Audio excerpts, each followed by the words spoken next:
that was right before my birthday, so I decided, okay, I'm gonna accomplish one of my bucket lists, and I'm gonna go to LA because I wanted to go to Santa Monica and kick back out there because I liked it. The last time I was out there, I was with my wife, one of them, and and I was afraid to get in the water.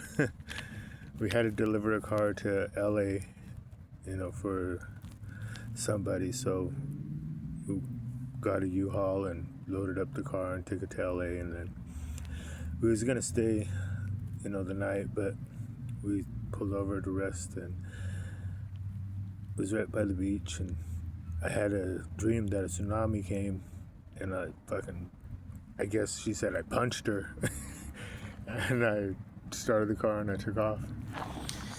But, I was afraid of the water. I was afraid of the ocean for some reason. Don't know why.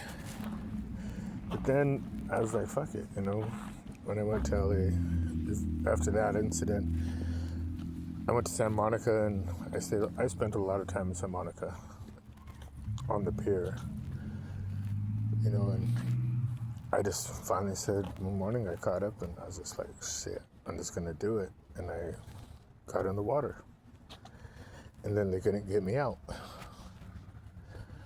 But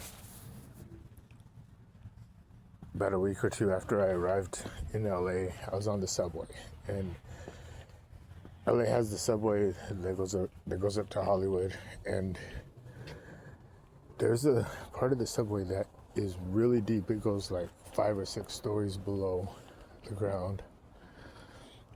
And so I was on the subway by myself, and I'm always by myself, but I was on the subway, and I was going I was going to go over to the airport, or to the bus station, and I was just sitting there asleep because I was tired, and all I heard was a pop. I looked up, and there was a black guy standing up.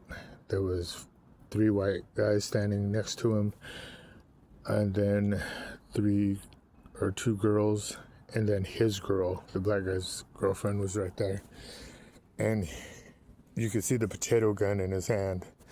And he looked at me, and he looked at his girl and said, "Sorry, babe, I missed." That's when God told me to tell him not to get off the train.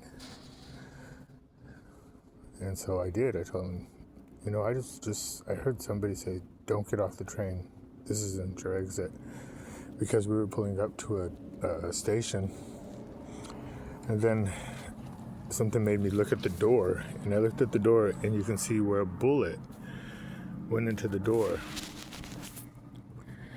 And up. And it went in sideways, and then it went up. And I'll get back to the story. Hold on.